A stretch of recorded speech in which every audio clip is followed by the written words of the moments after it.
Hey, what's up everybody, it's your boy Proftrof and we are back again with another video.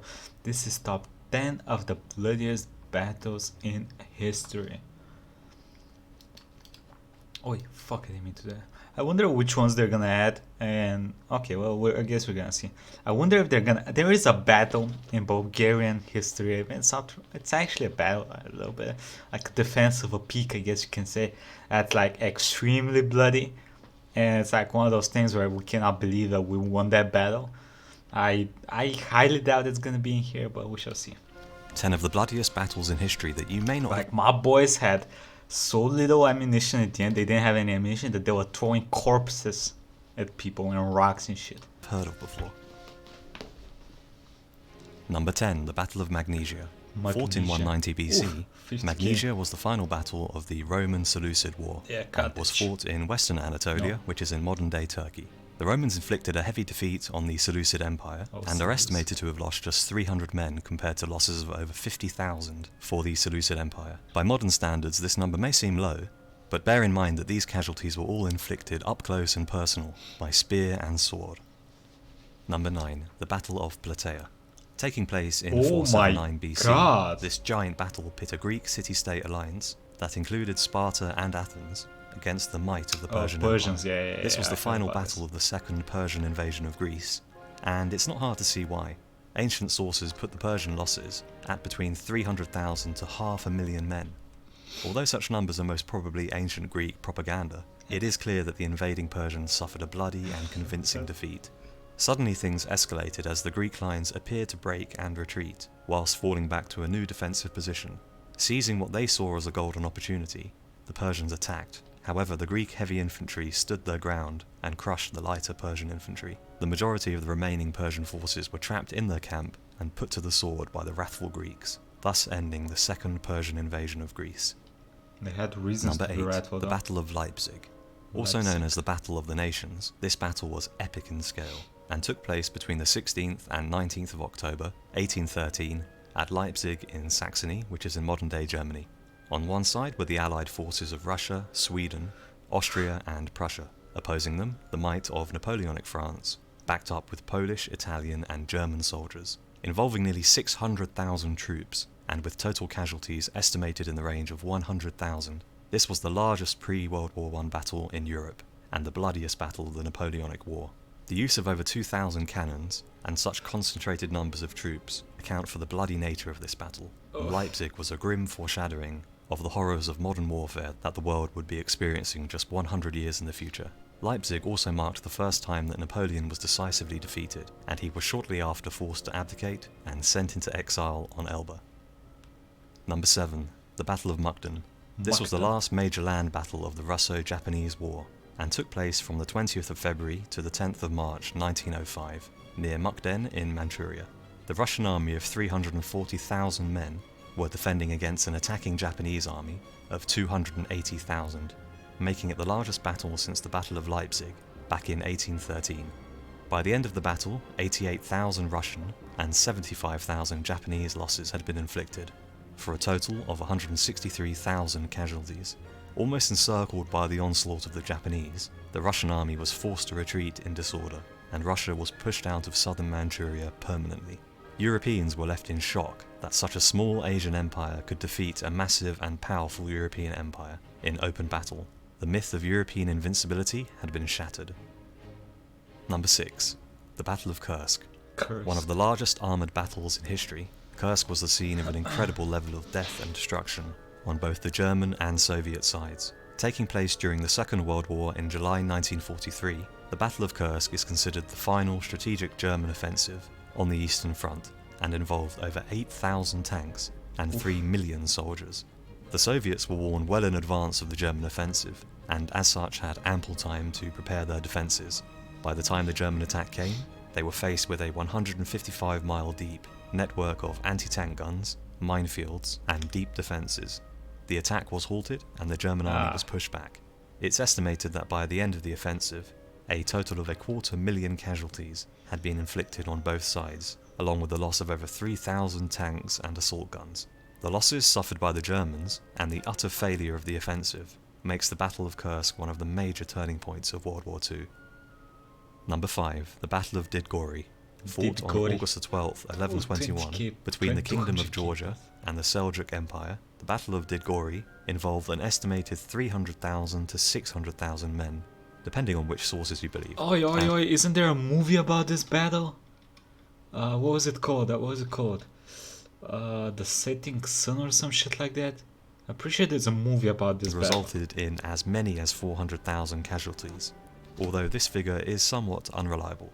At this time, the Kingdom of Georgia was a tributary of the much larger Seljuk Empire to the south. However, having had great success during the First Crusade, King David IV of Georgia was able to reclaim lands that had been previously lost, and bolstered by this success, he ended all tribute to the Seljuks in 1096. Concerned by the activities of this upstart Christian kingdom, the Seljuks marched a coalition of Muslim armies into the Georgian valley of Trialeti to crush all opposition. Although the numbers involved are disputed, it's accepted that the Georgians were massively outnumbered, with perhaps just 50,000 men against anywhere from 200,000 to 600,000 Seljuks. The Georgian king had secretly deployed a large portion of his army in a pincer movement and attacked head-on with the remainder of his forces. The Seljuk army broke under the onslaught, escaping through a gap in the rear. However, few of them would live to see their homes again. The Georgian cavalry relentlessly pursued the fleeing Seljuk soldiers, putting the majority of them to the sword. Number 4, the Battle of Narva. Fought in Estonia over the course of 6 months in 1944. Yeah, I know. This was one of the bloodiest battles between the Germans and the Soviets on the Eastern Front, with estimated casualties of over 500,000, nearly 90% of which were suffered by the Soviet army. The battle was set into motion at the insistence of Stalin, who wanted to seize control of Estonia to use as a base for future attacks against Finland and East Prussia. Holding well-fortified defensive positions behind the river Narva, the Germans made the Red Army pay dearly for Stalin's ambitions and demonstrated that the war was far from over. Number 3, the Battle of Wuhan. Part of the Second Sino-Japanese War, the Battle of Wuhan was giant in scale and took place between the 11th of June and 27th of October 1938. 1 million Chinese soldiers were gathered to defend the city of Wuhan against an attacking army of 350,000 Japanese. Wuhan was the second largest city in China at the time and had become the major economic, political and military hub of the country, and as such its defense was vital. To delay the attacking Japanese, the Chinese made the decision to open up the dike. I sincerely hope these guys are just carrying the rifle like this and not shooting it like that. Right? Because, wow. Of the Yellow River. The resulting flood did delay the Japanese army, but at the cost of 500,000 civilian deaths. This action gave the Chinese time to bolster their defences, and although the city was eventually lost, the heavy casualties suffered by the Japanese meant that no further offensives were launched in China until 1944. Japanese hopes of destroying the main Chinese army and forcing a surrender were dashed. By the end of the battle, 400,000 Chinese and 140,000 Japanese casualties had been inflicted, for a total of 540,000 casualties. And that's without the 500,000 civilians. Jesus. Number 2, the Battle of Changping. More massacre than battle. This slaughter took place in ancient China in July 260 BC between the warring states of Qin and Zhao. En route to a Qin fortress, the Zhao army of over 400,000 men was surrounded and trapped by the Qin. After 46 days under siege and multiple attempts to break out of the trap, the Zhao army ran out of food and water and surrendered. The captured soldiers were executed and are said to have been put to death by being buried alive. Only 240 of the 400,000 strong Zhao army were allowed to live, and they were released to spread terror of the events that took place to the rest of their countrymen. The Qin forces did not escape unscathed either, taking over 150,000 casualties during the battle, for a total of over 650,000 combined losses at Changping. The Zhao were left broken, paving the way for the Qin to unite all of China in 221 BC. Number 1, the Battle of Borodino.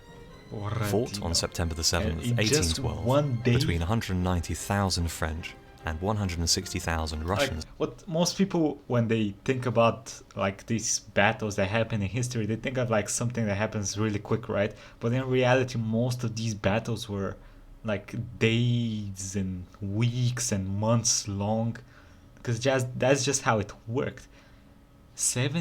1,000 people dead in just one day. Soldiers. What the hell? By the end of a single day of combat, 70,000 casualties had been inflicted, making it the deadliest single day of the entire Napoleonic War, even by modern warfare standards.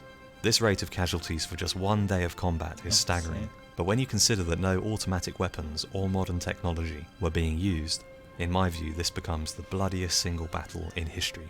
The battle took place during Napoleon's invasion of Russia, and the Russian stand at Borodino was their last-ditch effort to prevent the French from taking Moscow.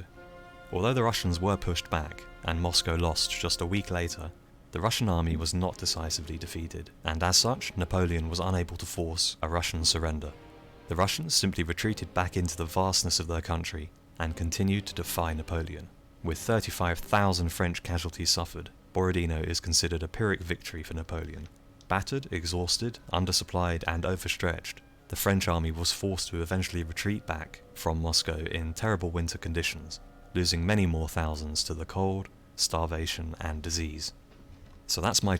By the way, do y'all know where Pyrrhic victory comes from? I learned where Pyrrhic victory comes from a Rome Total War 1 mod. It comes from some dude from Epirus, which was a Greek state, I think, back in the day, that attacked Rome, won a battle against the Romans, but lost so many people that he had to retreat back and later on got conquered, I think. Pyrrhus, pretty sure that's his name. You know, Pyrrhic victory after Pyrrhus or some shit. It's fucking interesting as hell. Anyway, this was pretty awesome. I didn't know a lot of this, so it was a lot of new information. Let me know what y'all think. And I'll see you next time, everybody. Have a nice fucking day.